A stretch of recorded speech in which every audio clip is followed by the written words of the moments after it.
Hello friends, வணக்கம்.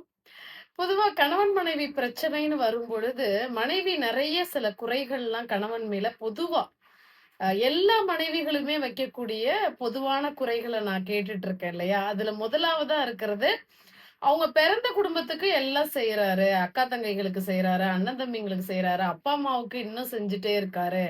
என்னையையும் அதாவது மனைவியையும், பிள்ளைகளையும் பெருசா கவனிக்கிறதில்ல. எங்களுக்கு செய்றதுனா தான் அவருக்கு கஞ்சத்தனமா இருக்கு. கணக்கு பார்க்குறாரு. ஆனா, அவர் பிறந்த குடும்பத்துக்கு தான் சம்பாரிக்கிறது எல்லாத்தையுமே குடுக்குறாரு. என்னையெல்லாம் வந்து ராணி மாரி பார்த்துக்கவே இல்ல. கல்யாணம் பண்ணி நான் கஷ்டப்பட்டேன். அப்படின்னு பொதுவா புலம்பல்கள் பெண்கள், முக்கியமா வேலைக்கு போகாத பெண்கள், ஹவுஸ் ஒய்ஃபா இருக்கக்கூடிய பெண்கள், மோஸ்ட்லி எல்லாரையும் சொல்ல முடியாது. மோஸ்ட்லி கணவன் மேல அந்த குற்றச்சாட்ட வைக்கிறாங்க. அதாவது, அ என்ன வந்து அவர் நல்லா தாங்கல. என்ன எங்க வீட்ல வந்து இளவரசி மாரி வச்சிருந்தாங்க. என்னுடைய பிறந்த வீட்ல. நான் இங்க வந்து இவர்கிட்ட கஷ்டப்பட்டேன்.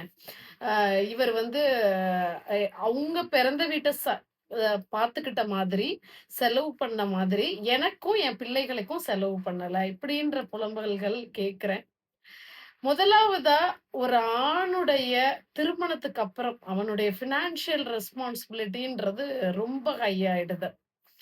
அதே நேரத்துல இப்படி புலம்பக்கூடிய பெண்கள், மனைவிகள், நீங்களுமே அந்த ஃபினான்ஷியல் ரெஸ்பான்சிபிலிட்டில ஓரளவுக்கு, ரொம்ப இல்லைனாலும், ஓரளவுக்கு நீங்க மேனேஜ் பண்றீங்க அப்டின்னா, அவங்களுடைய நிலைமையும் அவ்ளோ கஷ்டமா இருந்திருக்காது. உங்களுடைய நிலைமையும் அவங்கள டிபெண்ட் பண்ணியே இருக்கக்கூடிய சிச்சுவேஷன் இருந்திருக்காரு.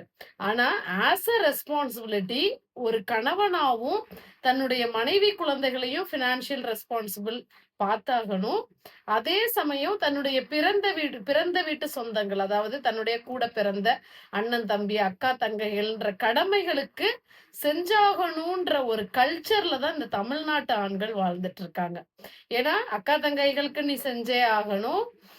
அம்மா, அப்பாவுக்கும் நீ தான் கவனிச்சாகணுன்ற அதே வீட்ல பெண் குழந்தைகள் இருந்தா கூட, அந்த பெண் குழந்தைகள் திருமணம் செய்து குடுத்ததுக்கு அப்புறம் அந்த பெண் குழந்தை அந்த அந்த பிறந்த வீட்டுக்காக செய்யணும் அப்படின்ற எந்த நிர்பந்தமும் இல்ல.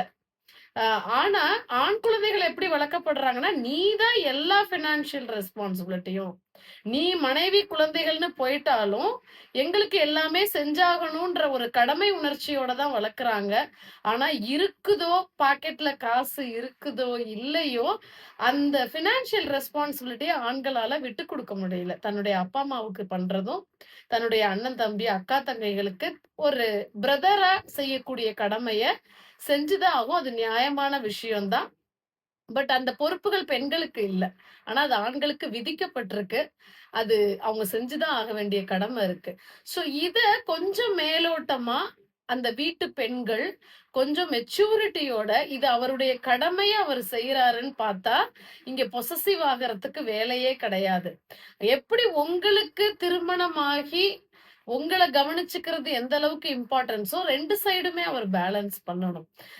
தன்னை வளர்த்து, ஆளாக்கி, திருமணம் பண்ணி குடுத்து, தன்னோட பிளட் ரிலேஷன்ஸ் வந்தவங்க எல்லாரையும் தூக்கி போட்டுட்டு, இன்னைக்கு வந்து உங்களுக்காக எல்லாத்தையுமே அவர் விட்டுட்டு வர முடியாதுன்ற ஒரு சிச்சுவேஷன் இருக்கு. அது தாண்டி நீங்க மனைவி ஆனதுக்கு அப்புறம் இந்த கேள்விகள்லாம் நீங்க கேட்டால் கூட, அடுப்படி 1 தான் எனக்கு தெரியும்னு எத்தனையோ பெண்கள் இருக்கீங்க.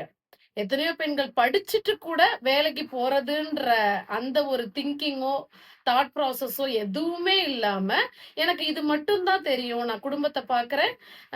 அண்ட் வந்து சமையல பார்க்குறேன். அப்படின்றது மட்டுமே வச்சுட்டு, எந்த ஃபினான்ஷியல் ஹெல்ப்புமே அந்த ஆணுக்கு குடுக்காத போது, அந்த ஆண் எப்படி மேனேஜ் பண்ண முடியும்? நீங்க என்னதான் இளவரசியா உங்களுடைய பிறந்த வீட்ல வளர்ந்திருந்தாலும், அப்ப நீங்க குழந்தை பருவம். ஒரு திருமணம் ஆனதுக்கு அப்புறம் எப்படி ஒரு ஆணுக்கு எல்லா விதமான பொறுப்புகளும் ஒரு குடும்ப தலைவனா இருக்குதோ, எல்லா விதமான அதாவது முக்கியமா அதுல பினான்சியல் மேனேஜ்மெண்ட். அட்லீஸ்ட் அந்த ஹஸ்பண்டுக்கு அந்த பினான்சியல் மேனேஜ்மெண்ட்ட என்ன மாதிரியான விஷயங்கள் சம்பாதிக்கிறோம், அதை எப்படி பிளான் பண்றோம், எவ்வளவு செலவுகள் நடக்குது, அதை எப்படியெல்லாம் வந்து ஒரு பிளான் பண்ணி, அதுக்காக ஒர்க் பண்ணி, அதை வந்து செலவுகளை பிரிக்கிறோம் அப்படின்ற ஒரு தெளிவான பெண்ணாவது இருந்தா தானே அந்த ஆணால மேனேஜ் பண்ணணும். ஜஸ்ட் லைக் தட் நெறைய பெண்கள் என்ன பண்றாங்க அப்டின்னா, கேள்விகள் மட்டுமே கேட்கிறீங்க. வாதம் மட்டுமே பண்றீங்க. அதுக்கான சொல்யூஷன நானுமே உட்கார்ந்து பண்ணணும். அவருக்கு சப்போர்ட் பண்ணணும். ஒரு ஆண் எப்படி மேனேஜ் பண்ண முடியும்? நானுமே பண்ணுனா தானே முடியும். ஸோ நீங்க என்னதான் உங்க வீட்ல இளவரசியா இருந்தாலும், திருமணம் ஆனதுக்கு அப்புறம் ஒரு ஆணுக்கு உள்ள அனைத்து பொறுப்புகளும் அந்த பெண்ணுக்கும் அந்த குடும்பத்துல குடும்ப தலைவியா இருக்குன்னு சொல்றேன். ஒரு காலகட்டம் வரைக்கும் குழந்தைகள பார்க்கணுன்ற பொறுப்பெல்லாம் இருக்குதான். ஆனாலுமே கணவர் என்ன சம்பாரிக்கிறாரு, அந்த செலவுகள் அவர் குடுக்குற சம்பளத்திலிருந்து எவ்வளோ நம்ம குடும்பத்துக்காக போடுறோம், அதுல மிச்சம் ஆகுதா, ஆகலையா, அத எப்படி நிர்வாகம் பண்றோம்? அப்படின்ற அந்த பேசிக் சென்ஸ் கூட இல்லாத பெண்கள் இருக்காங்க. கணவர் தான் எல்லாம் மளிகை கடைக்கு போவாரு, கணவர் தான் வந்து ஸ்கூல் ஃபீஸ் கட்டுவாரு, எல்லாமே அவர் பார்த்துப்பாரு. என்ன நடக்குது, ஏது நடக்குதுன்னு ஃபினான்ஷியல் ஐடியா பத்தி எனக்கு எதுவுமே தெரியாது. உலகத்துல என்ன நடக்குதுன்றதே தெரியாது. அடுப்படியில 3 வேளை சமைப்பது மட்டுமே எனக்கு தெரியும். அப்படின்ற இருக்கக்கூடிய பெண்களும் இருக்காங்க. அது கூட அந்த அடுப்படியில் சமைக்கிறதுக்குமே அலுப்புப்பட்டுட்டு 3 வேளையில 2 வேளை Swiggyல ஆர்டர் பண்ணலாமா?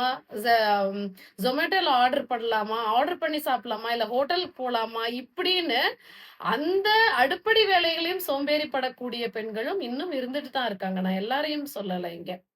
ஆனா, இது மாதிரி இருந்துட்டு, கணவர இது மாதிரியான கேள்விகள் கேட்பது மட்டுமே நம்ம பொறுப்போட செயல்படுறதுன்றது, அந்த குடும்பம் திரும்ப வளர்றதுக்கு அது உதவவே உதவாது. கண்டிப்பா ஒரு ஆணுக்கு தன்னுடைய மனைவியுடைய சப்போர்ட்டு, ஒரு mental support and physical support and இந்த மாதிரியான பினான்சியல் சப்போர்ட் அட்லீஸ்ட் அவருக்கு பண்ண தெரியலனாலும் கொஞ்சம் நீங்க உட்கார்ந்து பேசி அதுக்கு நான் என்ன பண்ணணும்ன்ற அந்த ஒரு சப்போர்ட்டிவா புரிஞ்சுகிட்டு பேசினா கூட அந்த ஆணால ஒரு டபுளா சம்பாதிக்க முடியும், டபுளா எல்லா விஷயங்கள்லயுமே ஈடுபட முடியும். ஸோ டோட்டலி நீங்களும் புரிஞ்சுக்காத போது அவருடைய மனநிலைன்றது டோட்டலா ஒரு குடும்பத்துல இதனாலதான் நிறைய பிரச்சனைகள் வருது. சரியா? நன்றி.